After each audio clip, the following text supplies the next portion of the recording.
Copper going T for Game of Thrones Rewind. Hey. Hey, everybody. Hey, Internet. What's going on? So it's time to do our Game of Thrones Rewind, as usual. But before we get started, I want to remind everybody that Epic History X-Men Volume 3, The Dark Phoenix Saga, is now available on Vimeo On Demand. You can go check it out for the price of a comic book. You get over an hour's worth of the real history of the X-Men. There's a lot of awesome panel animations and voice acting done by me and my friends. Some of you are down with the Plopcast. You may recognize the voice of the Garbage Man. He's back. He has a villainous role I think you guys will enjoy. So yeah, check it out. We put a lot of heart into it. And yeah, don't go see that shitty X-Men movie. Like, just don't give them money. Like, give us money because we actually do a good job with the X-Men. We actually care. So yes, go check it out. I'm super excited about it. Couldn't be more proud. And also, don't forget, guys, later on when we do the call-in portion of the show, to be on Google Chrome and have your webcam ready, and make sure to speak very audibly so I can hear your questions. So if you guys want to come on the show, we can do that as well. All right, let's get started. So, all right, this week on Game of Thrones fan fiction, I was like, this was I didn't hate this episode. Like, this episode was fine. Like, the plots progressed, things were happening. And so I was okay with it. We're going to do what we always do, where I'm just going to kind of go through everything, give my thoughts, and then open up to questions. So, okay. So first up, we've got Bran and Mira, and they're just trudging through the snow, and Mira's just like, I mean, there's only so far that girl can get, on those little legs of hers with carrying Bran around on that fucking deal, and Bran keeps having these flashback things. We see some stuff, which was cool to see a couple of some Mad King Ares like flashes and some wildfire flashes and stuff like that. I thought that was really cool. Although I just kind of wanted to see more, because like I've always wanted to see Mad King Ares, but that was exciting. And then, you got all the zombies chasing after him. And then Cold Hands shows up. Oh, my goodness, it's fucking Cold Hands. Although I guess they're not going to call him Cold Hands. And it's immediately revealed that it is none other than Benjen Stark. He had been almost turned into a White Walker. And then the Children of the Forest found him and, saved him somehow. So now he's, chill. And that's cool. And, I was excited to see that. Even though I kind of feel like in the books, I don't think that Cold Hand's identity has been revealed yet at all. And he just always wears this thing. So everyone always thinks it's Benjen. Like, that's a big popular theory. So I wonder if that is going to be the case in the books or if it'll be someone entirely. But I wouldn't be shocked if it was Benjen. Although I did want to see him have those black hands, because in the books he's like just black hands. It's just really creepy. But it was cool to see him kick all those zombie asses. There's some really cool skellies in that scene, actually. There was a couple of really good skeleton dudes. Skellies. Yeah, I love the skellies. Those guys are a lot of fun. So yeah, I'm excited to see Cold Hands. I'm excited to see Benjen Stark back, big surprise. So yeah, we'll see where that goes. I'm okay with that. Because at first I was just like, what the fuck? Like, how is this girl going to get away from these zombies? Because there's a lot of zombies after them. But whatever. Okay, so moving on. We have Sam and Gilly. They are heading down to Old Town. They're going to stop off at Horn Hill. This is the first time we've ever seen Horn Hill, and this is where Sam is from. And his dad is just such a super bummer. Like, his dad is just such a bummer because if you don't remember, his dad made him renounce his title or he was going to kill him and give it to his little brother, so he did. And now that, it's so funny because, he comes back. And it's you think his dad would be like, whoa, my son's banged a wildling. That's pretty awesome. But I guess his dad's it's just a super bummer all around. That dinner scene was man, I've totally had that kind of dinner before. I've been to those dinners and they really suck. They really suck. Yeah. But I told my Gilly to just not say anything. I was just just let him make fun of me, just let him talk shit about me. It's fine. Let's just get out of here. And so, yeah, that's what we did. But yeah, so I was super excited that Sam did not leave Gilly there. And in the books, Gilly goes with him to the Citadel and he gets her a job in the kitchens or something there, but I think, or somewhere outside. But I'm glad that he didn't keep her there. And he's like, we're going to go together. Fuck that guy. And then where on the map are they at? So let's take a look at the map. So we have, this is the wall, right? So they came all the way down to Horn Hill, which is right near High Garden, where the Tyrells are from. And then you have Old Town. I'm sure I wasn't mic'd for that, so you guys probably didn't hear it. But there was Old Town over there, and that's where the Citadel is, and that's where all the maesters are. That's where they get their chain and all that stuff. That's where their Maester University is. How'd they get all the way down there? So I don't know. I mean, they don't in this show. They're just like people just get around like that now. Like there's no like big traveling thing. Like in the first season, it's like such a to do. To go from like the north to the south. It's this big fucking deal. And now it's like you're just there. But whatever, they have to do it for time. I get it. But I loved that he took the sword. I love that he stole the sword. That is so awesome because if you don't remember. The Valyrian steel, besides dragon glass, besides obsidian, Valyrian steel is the only thing that'll kill White Walkers. Like fire too, that too. But I'm glad he took Heartsbane. That's so sick. I'm sure his dad's gonna be so bummed. Like his dad gonna be so bummed. I love it. I love that he's just bumming out his dad left and right. It's pretty great. So, yeah, and he could just give that sword to somebody else to wield it. It's like he just needs that Valyrian steel. And in fact, they could potentially melt that down and like make like other swords out of it, like smaller swords to where people have like little daggers and stuff. I don't know. We'll see what he does with it, but Valyrian steel is the way to go. All right. So moving on, we are at the keep. We have Tommen. He's at the Sept and he gets to go. He's talking to the Sparrow. He's always talking to Sparrow and Sparrow's like, you want to see your girl? And he's like, sure. And he goes in and, Marjorie's like, hey, it's cool. And she's playing the king or whatever. I don't know. Like, I mean, here's my big question. Here's a poll for you guys. Do you think that Marjorie has been born again or is she playing the Sparrow? Is she just doing this whole thing? Because she's a great actress and she's so manipulative that you really can't tell, and I mean, I do think that she'll do anything to save her own hide, including being like, sure, whatever, we'll let this guy into the fold.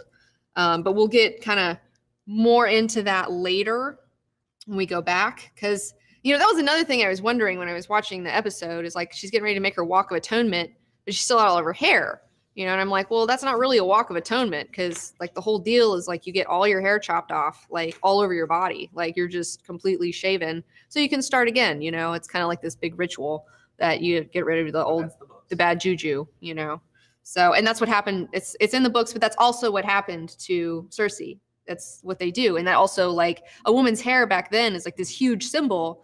And so to be shorn off like that, like that's devastating. It's devastating. So anyways, moving on, we've got Arya and Bravos and man, that Cersei actress, the lady who plays the actress, she's really pretty. I thought she was really pretty. But Arya just can't do it. She likes this chick. She's a Stark, she can't deal with injustice. She can't see this shitty little crappy actress with the tits fuck over the good actress that everybody actually likes, and is like badass and talented. I mean, that's just that Stark blood, man. They're so honor bound. Like they just cannot do it. And so she decides to say, fuck this faceless man. And she goes and gets Needle, which, she had stowed away. I'm so glad that she didn't throw that shit in the river. That was a good scene. And yeah, Needle returns. I'm so excited, Katie. I'm so excited.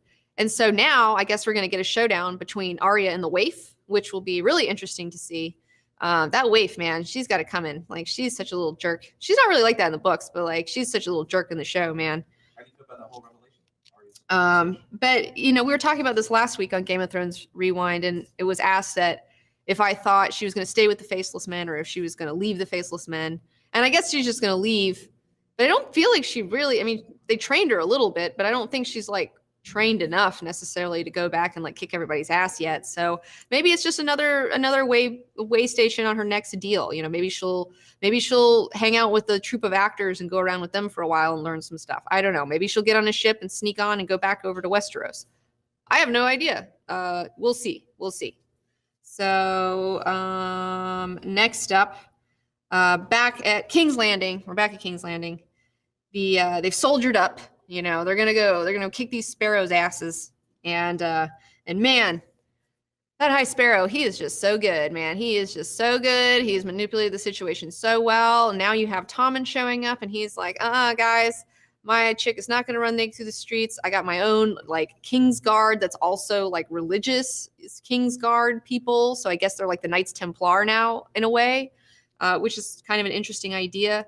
And I mean, honestly, I don't blame Tommen because I mean, look at like his family and like all these people and his advisors around him have all been like shitty towards him. And like they haven't really been like trying to teach him or help him or showing him like anything, you know, they just kind of like rule and he just sits there and does nothing. And then you have the Sparrow who's like, hey, let me talk to you about things. Let you talk to me about things. Like he's being kind of a fatherly figure that Tommen has never had. So it's like, is it any wonder that he goes over to the other side, you know? And quite honestly, I mean, as much as I'm against, you know, zealotry in all its forms and extremism, you know, the people who've been running King's Landing just like haven't been doing that great of a job, to be honest with you. And maybe the Sparrow will, you know, using these dirty underhanded tactics and manipulation, maybe he's got a better plan. I don't know. I mean, we'll see. We'll see. Maybe he's a down ass dude. I don't know. Maybe he's evil. But I mean, I don't understand like what is his evil end to like make sure that there's like less like poverty and stuff going on. I mean, I don't know. But I mean, power for what though? What is he going to use his power for? He just wants to like convert everybody. I mean, isn't everybody mostly like worships the seven anyways? It's not like their faith is being threatened at all. I don't know. We'll see. I mean, I'm very interested. I'm highly interested in the High Sparrow. I think he's a fascinating character, and I can't wait to see what happens next with him now that he's going to be included. Is he going to be sitting on the friggin' council? I don't know. We'll find out soon. And also you had Jaime. He's stripped of his Kingsguard, so he's no longer the Lord Commander, you know, and I guess they're just going to send him off to the Riverlands, but like, honestly, I don't give a fuck. Like, I do not want to see him in the Riverlands. Although I guess Brienne might be going there. So maybe Brienne and Jaime can like hang out some more, I guess. But you know, I want Brienne to hang out with Tormund. I don't want her to hang out with Jaime. I want Brienne and Tormund together. And that whole scene with Cersei and Jaime where they're like, you know, we're the only two people in the world. It's like, they're so fucking impotent, you know? It's like, they're terrible at the Game of Thrones, you know? It's like, Cersei, shut the fuck up. And why don't you just go to Lannisport and where you're fucking from and take over Castle Rock and just start fucking hanging out there? Because like, what Lannisters are even in Lannisport anymore? Does anyone even care that they have their own fucking keep that's awesome? Like, just go there. Like, fuck these people. Like, they don't like you. You don't have any power. Just leave. It's fine. You and Jaime could go there and live together and do whatever the fuck you want and be fine. But, you know, Lannisport is, oh Jesus, Lannisport. Okay, you have King's Landing. It's like directly on the opposite. You know, it's like King's Landing's there, and then Lannisport's all the way over there. So, yeah. So it's like it's not even that far of a ride. You know, just go on. It's fine. So now we also have the Freys, and we go see the Freys, and you know, I mean, Walder Frey sucks. Everyone, and he's just such a crusty old dude, you know. I wish one of his own house members would just slit his throat and be done with it, you know. It's like, but they're all such weak wieners, you know, chinless wieners. And like, he's like, oh, I'll go get Riverrun. Like, with what? Like, with what, dude? Like, what do you want us to do? Like, you know, we're fucking outnumbered here. Lord Edmure's, and then Lord Edmure shows up, the idiot brother, you know, like, like, the Blackfish is gonna give a fuck about that guy? Like, that guy fucked them over, like, in the first place. Like, you think you're really gonna, you know, bargain with him to get a whole keep back for this one idiot dude? Like, I don't think the Blackfish is gonna give a shit. And it just makes no sense. Like, why would they even keep him in the first place? Like, that doesn't even make any sense either. Like, why would you keep a Tully alive if like they have a claim that and people like those people and he could eventually escape and go back to River? It doesn't make any sense. I don't know. I'm not so sure about this Riverrun thing that they're trying to set up. You know, we'll see. And yes, so we go back to the north, and well, we already talked about Benjen being cold hands. Although it was weird because he's like, hey, drink this, and he gives Bran like a cup of blood. And I was like, is that like the hot cocoa beyond the wall is just like a hot cup of blood because you can't get anything that's warm or something? That seems like pretty gnarly. I don't know. Although maybe he's giving some weird blood magic stuff. I don't know. I don't know what's going on with that weird drinking blood thing. But then at the very end, we go back to Marine, or Essos, I should say, and Dany is leading her Khalazar. You know, she's hanging out with her boo, and you know, she knows her dragons are, you know, she's a mom, she's got that sixth sense, you know, and she feels that her babies are close to her, and she's like, hold on, guys, I gotta go figure this out. Although I did think it was kind of a cop out to not show how she like tamed it and got on top of him. Because in the books, it's like a real problem of like, how are you going to figure out how to do this? Because these things are fucking wild, you know, like it's kind of a problem. But when she comes out and she's flying around on it, it's like super badass. And like Drogon looked so good. Like Drogon just looked like it's so great. That shot of him was just amazing. I like the dragons look so good in this show. Like I can't even. So now she's got her dragons. She's learned how to fly. She's like, hey guys, we're gonna go over to Westeros and take over. You know, although I was thinking, like, I don't know how much the Westerosi people would really appreciate a Dothraki horde invading their land, because I mean those people, like, they're not gonna like chill out after the battle's over. Like those guys are gonna fucking go all over and rape and pillage because they're friggin' barbarians. Like that's what they do. So what is she planning on doing? Is she planning on bringing them over there, conquering her throne, and then sending them back? Because if she sent them back, then that's fine, you know. But if she's gonna keep them there, well, I don't know if that's gonna work out very well, and they're gonna just bum everybody out in general. And like, I do feel like, you know, her boo brings up the fact, Dario, that he's like, you know, you're not really a ruler, you're more of a conqueror, you know? And it's like, and I totally agree with that. And, you know, she just needs to, like, who gives a fuck about this Iron Throne? She needs to get over there and fuck up these White Walkers, you know? Like, that's what she's born to do. She's not born to sit on the Iron Throne, okay? She was born to go fuck up White Walkers, and that's the fucking deal, you know? So I'm excited to see eventually that, you know, I eventually want to see her get over there because she's got those dragons with the fire, man. And that fire will just blow all those fucking White Walkers out. You know, it's like, just problem solved right there. You know, they're done. You know, fuck you, Night's King. You know, go back to fucking wherever.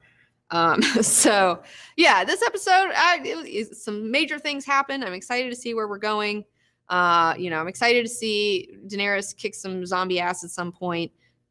We'll see what the Sparrow's intentions are, and if Marjorie is in fact born again, or whether she's also just playing the High Sparrow, which, you know, I feel like she's probably playing him, but we'll see. And yes. So yeah, we're gonna run that poll about the Marjorie deal, and then we're gonna open it up to questions. So in a minute. So if you guys want to go ahead, get on Google Chrome if you haven't already. Make sure that you have your webcam ready.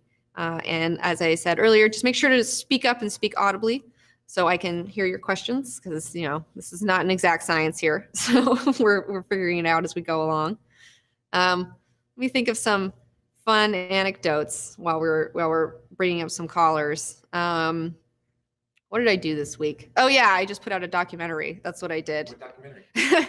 Yeah, let me talk about Epic History X-Men some more, because I'm just so excited about it.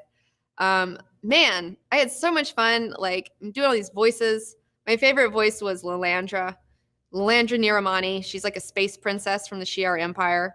And, you know, she's very sincere and just, and I have this really low voice that I do for her. And I enjoy doing that voice so much that I'm tempted to make a Lilandra cosplay outfit and then like just go around at a con and talk in that voice like all night and just talk like that to everybody, because it's so much fun.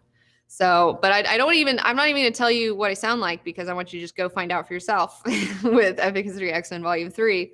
I also did the voice for Jean Grey, and I did the voice for Dazzler. She's got like 2 lines, you know, I had to stick them in there. I did the shopkeep, various goons, some Hellfire goons, all that sort of stuff. I think that was about it. Okay, yeah, so you guys think she's manipulating. Yeah. We'll see how, those Tyrells, she's sneaky. She's sneaky bitch. So Director T-Bone has a question. So are you more excited for Game of Thrones now after these last 2 episodes being good? Am I more excited for Game of Thrones after the last 2 episodes being better episodes? You know, I'm still, I mean, it's not George R. R. Martin stuff, so it's like it's never going to be what I want it to be. Well, we know that. But by now. I mean, I'm neutral, I guess. I'm neutral now. I'm not on the excited fence, but I'm not on like the shitting on it fence right now either. I'm like neutral. It's happening. I still think of it as fan fiction though. But I do want to see, in my fan fiction, I do want to see Tormund and Brienne hook up. And I was disappointed that I did not see any Tormund or Brienne hotness in this episode. Well, maybe next time. Man, you guys. I love all the Tormund memes that are happening on the internet. Like they're just, you guys on the internet are just on fire with these Tormund memes. Like they're so good. They're so good. I feel like I need to think of a funny one and make one myself. Yeah, I love the X-Men one because there's this. If you guys haven't seen this meme in particular from the X-Men cartoon series, when Jean dies, there's this picture of Wolverine is in his full gear in his room, like laying on his bed, and he's looking sad at this picture, and then you see like over his shoulder the picture, and him like touching the face of the picture, and someone put Tormund's face on Wolverine's face, and then Brienne's face in the Jean picture. It was like a picture of her. And I thought that was pretty good. The romance novel one that somebody did was pretty good too, where they photoshopped Brienne's head on this like super strong muscle man body, and then Tormund's head on like the damsel. It was like, I put it on my Instagram. You guys should follow my Instagram if you're not already, because it's pretty funny. At Comic Book Girl 19, just saying. And we also, hold on. All right, question time. Sad Wolverine. Oh, hey, hey, Lauren. Hey, I'm back from last week. I remember you. How's it going? Good. So I wanted to hear your thoughts on whether you think Lady Stoneheart might make an appearance at River Run. I'm wondering if maybe they're setting that up. From what I've read on different various articles, they've all just said, no, we're not going to do Lady Stoneheart. We're not going to do Lady Stoneheart because she's a dumb zombie, and we don't want to waste that actress's talent on being a dumb zombie, which I think is really harsh. I think that Lady Stoneheart is not a crazy dumb zombie. She's bad as shit. But we'll see. I mean, it could be. I would be shocked, and I would be delighted if I could see some Lady Stoneheart. I really hope they do that. But I don't know. I don't think they're going to. But they could. What did you think of this episode? I felt like the Walder Frey scene was purely to kind of set up and remind us, hey, Red Wedding happened. And then there were a lot of like, in the Bran sequence where he was seeing all the flashbacks of the Mad King, there were a couple with, wasn't it the slitting throat and stuff? So I thought maybe they were like reminding us of that because they were hinting that that might be a possibility. But yeah, it could be. It could be. I mean, it would make sense because they were taught. They did bring up the Brotherhood without banners in that scene too, which I was like got excited because I love Beric Dondarrion and the Lightning Lord, who's like the leader. But did he give up his life in the show already? I can't remember if he died or not in the show. Like died. No. Yeah. So Beric Dondarrion maybe still doing it. Maybe he's still out there. But it could be. I mean, that would be a good shock if they did it. I mean, but then this season for resurrections, like they're bringing people back to life in this particular season, so maybe like they're hinting that it's possible now, whereas they didn't do much in earlier seasons. Yeah, actually, yeah, that makes sense. Like maybe you're onto something there. Maybe you're changing my mind now. Okay, I think I'm gonna go. I just want to see it. I do too. I want to see it so bad. I know, and we all just want to see Walder Frey get it, like we just all want to see that fucking salty bastard get it, he's just such a bummer. And I want Stark to kill him. I really want Stark to do it. I know, like, that would be great, and especially, I mean, we have who knows where everyone's heading, like Sansa and her troop, I don't know if she's just going to send Brienne to River Run, or if like some of the whole they're going to have a little entourage down there. I don't know, we'll see. But, I don't know. This River Run thing. It's just Jaime's going to be a River. What is Jaime going to do at River Run? Like, what does he care? Like, why is he going to be a River Run? It doesn't make Jaime's poor story. It's all fucked up. I feel bad for Jaime's story arc. River Run is right over. Do you really want me to get up and go over there? No. Okay. Yeah, it's over there. It's over there. If I had a little stick, I don't have a stick, unfortunately. I need to get one of those little sticks. All right, Rebecca. How's it going? Hello again. Hello. Welcome back. Hi. So I'm wondering what you think about the timing of different plot lines, because some seem like they're just rushing through a whole storyline, and then others just kind of linger on one for a long time. And I was wondering which plot lines you think were going too fast and which ones were going too slow, or vice versa, whatever. Well, which ones do you think? Let me hear your things, and I'll play off of you. I definitely think that the Arya storyline is going way too fast. Like she kind of, I think like you said, she got beaten with a stick for 3 episodes and now she's leaving the House of Black and White. And that kind of, it feels very rushed. And also, I don't know if other people would agree, because a lot of people don't like the Sparrow storyline, but it seems, I don't know, there was no build up to Marjorie's conversion, which kind of felt a bit rushed, and then suddenly Tommen's converted as well, and there's this whole big thing, and then there was no kind of character building there. Yeah. I guess those are the main two for me with Speed. I think they're kind of rushing through them, but then lingering on other parts, kind of filler, I guess. Mm-hmm. I mean, I definitely agree with Arya's whole story in Bravos to me was never what I wanted it to be, because, you know, people in Bravos, they don't speak Westerosi, you know, they have their own language, and she's like really like has to learn their language and has to go do that by just hanging out and being cat of the canals and like selling little cockles and like doing all this stuff. And it really shows like all this hard work that she's doing. And yeah, I mean, you just have this training montage, you know, and it's like, oh, she's a super badass now. But it's like, well, you just beat a girl with a stick once, you know, like, I don't know if I believe that you're like totally ready to go back to Westeros and beat everybody's ass. And you don't know how to like change your face and stuff like that either. You know, because it was, yeah, I agree with you on the Arya storyline. It's like her storyline's been a little weird for me because I was just so excited about Bravos. I was so excited to see her there. And then when she's been there, I'm just kind of like, meh, you know, it's very meh to me. And yeah, the Sparrows, they do just kind of pop up out of nowhere, you know, and I would like to see, I mean, it does feel like they are, and this is something that I've always felt with the whole show, is that they've kind of rushed through a lot of stuff, you know. I mean, I felt like they should have had the first book split into 2 seasons, you know, and like each book you could have made easily into 20 episodes, you know, like easily, no problem, because there's so much material. And like knowing that George R.R. Martin is, you know, not the fastest writer in the world, and that, you know, I don't know. It's like you could have slowed down on a lot of stuff, and there's more than enough stuff to slow down on that's totally worth it, you know. So in general, I feel like they kind of speed things up, you know. And with with Daenerys thing too, you know, like her speeding up, like, okay, now she's on a dragon flying around, even though it's very validating to see her on the dragon flying around, and I love seeing her on the dragon flying around. At the same time, I love that in the books there's like this big issue of like, fuck, like how is she gonna tame these motherfuckers? Because like they're crazy ass dragons. And then you have that I know they can't do they're not doing the horn, the magical horn, you know, but I like the magical horn and I want to see her blow it and then like fucking have these fucking dragons with some magic and shit, you know, because they're not like cats or dogs, you know, you can't just train them like normal, like they're insane.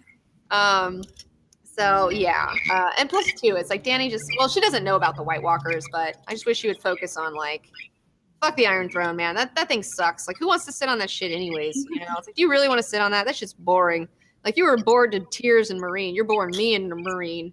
You know, just go around and fuck shit up. That's what you're good at, you know? It's like, I don't know, I feel like maybe I'm like that. It's like, I'm just good at fucking shit up. I don't know if I'm good at, I don't know, it's like ruling a fucking deal. Let me go to the chat log for a second. Jason asks, weren't the Sparrow and the Andals when they came over and messed up the children of the forest? I can't remember right now. Weren't the Sparrows with the Andals when they came?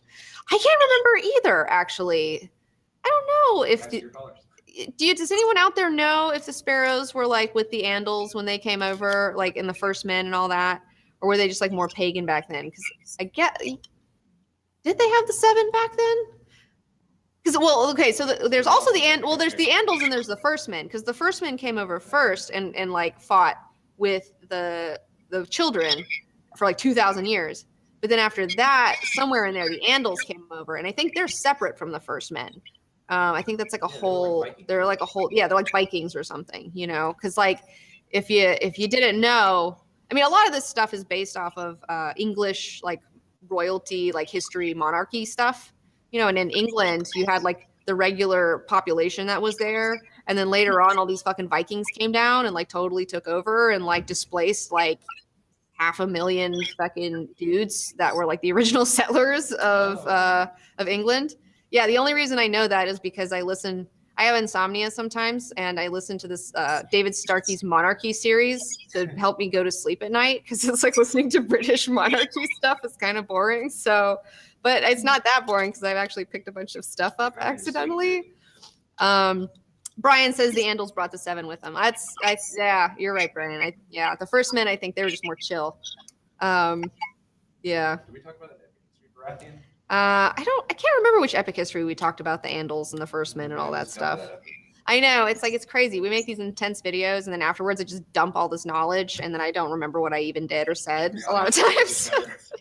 Like I remember like there was this thing on Conan where someone's like, "Hey Conan, you remember that time you put a wig on and you're shirtless on top of a horse or with like in a tub of like mustard or jello or something?" He's like, "I didn't do that. And then they show him a clip and he like totally did do that. And he's like, "Fuck, I guess I did that." And like I feel like that's how I am a lot of times where I'm like, "Oh shit, I forget half the stuff that I do." We've shot like over 300 videos. Yeah, well, no, yeah, we've shot. Yeah, I guess, well, not over 300 videos. I think it has over 200 videos on our channel, I think. But that's not including like the hour-long documentaries, which are like 10 videos in one video. That shit's crazy. Let me go back to the chat log. What did you think of the Mad King flashbacks? Shrose, I want more. You know, I've always wanted to see them go back and just do Robert's Rebellion, you know? Like, let's just do Robert's Rebellion, you know? I was kind of disappointed that, like, it's like, you guys, man. Yeah, George R. R. Martin suggested that when they were like, well, we're coming up on your shit. Like, what are we going to do? We don't know where the rest of the story is going. And I think he suggested that why don't you maybe do a season of like that or a flashback season or something, which, you know, honestly, I'd be down for. Like, I got no problems with that idea. Like, I would totally be down to see that shit. But, you know, I guess we're not going to do that, unfortunately. But more King Ares, and I want to see him look crazy. I want to see those fingernails. You know, that guy did not cut his nails. You know, he had a real problem being a crazy person.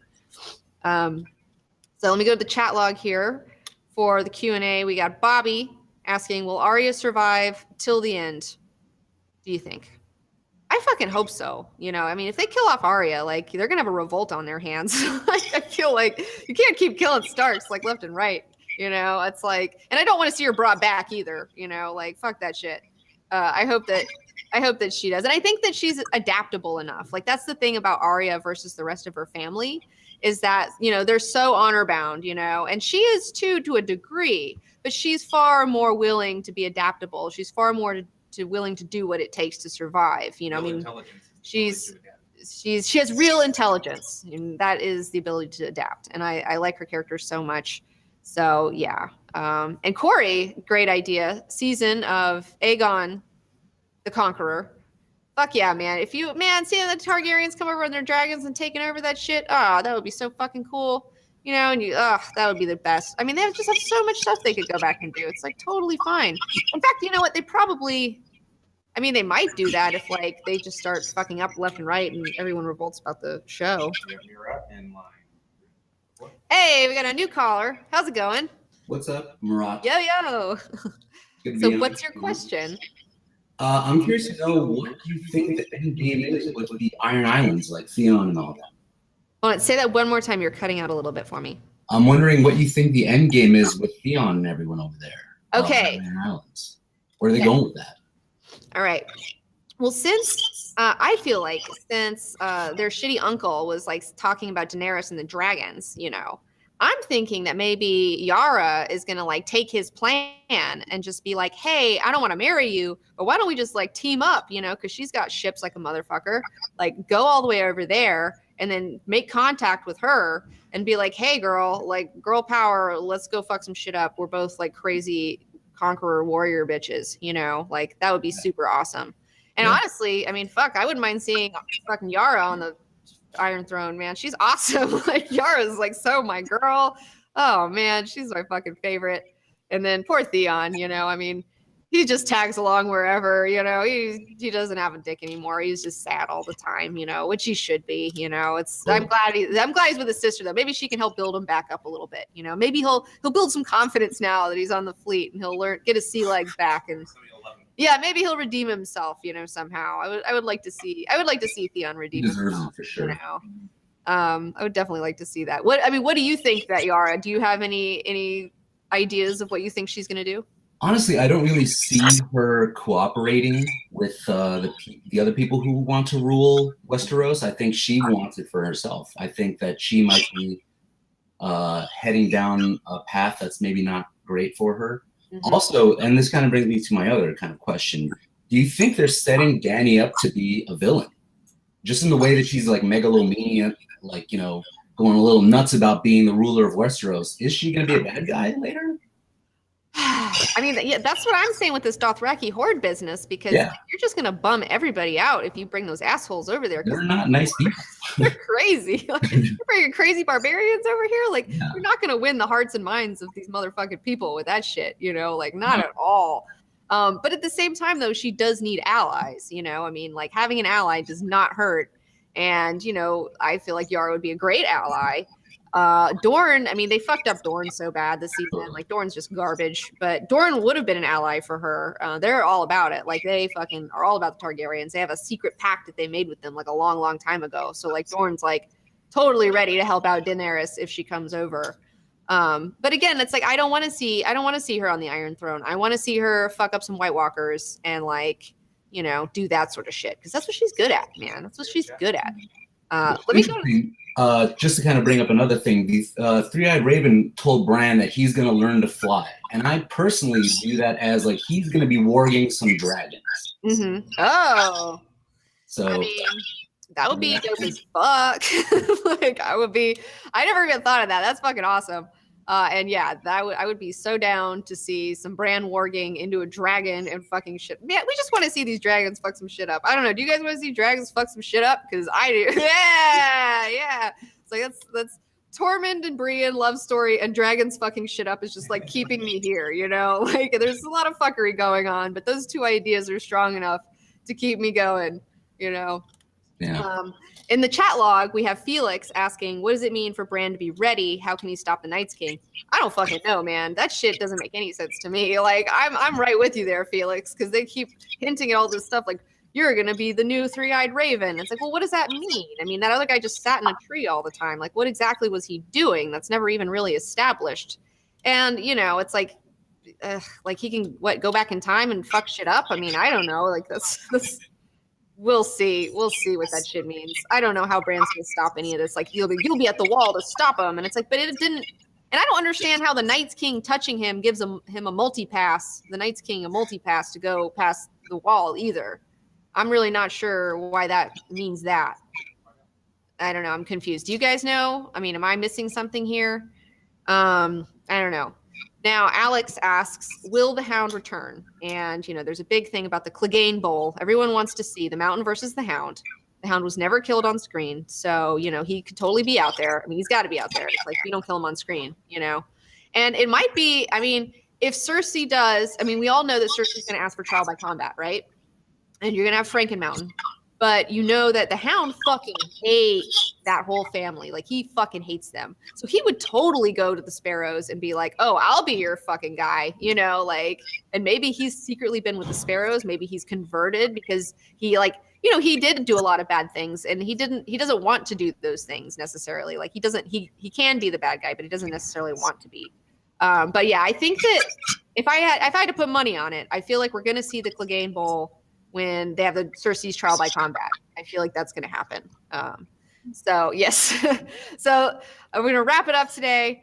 You guys, thanks so much for coming in. Thank you to all my callers. You guys are beautiful and lovely and wonderful questions. I love you all. And don't forget Epic History X-Men Volume 3 on Vimeo on demand. It's like so fucking super sick. Like, you guys are going to be like if you liked this last X-Men movie, okay, if you like that garbage, you're gonna fucking die when you see our shit, because it's like fucking so good. Like, you're gonna fucking shit yourself. So no, I'm tooting my own horn. We worked really fucking hard on this. This whole weekend was just like, I didn't really have a holiday weekend. I just put out a documentary, and all my friends kept texting me being like, well, let's hang out. And I was like, no, I'm fucking doing this. I do not have time for fucking hot dogs. So, not that I eat hot dogs anyways, but whatever. I don't have anything against hot dogs. I just, hey.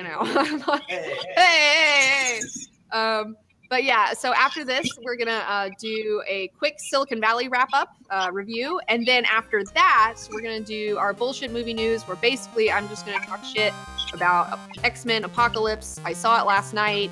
it made me so sad and so just the worst. So I'll tell you all about why that movie is a big pile of shit. All right, great. See you guys next week for Game of Thrones.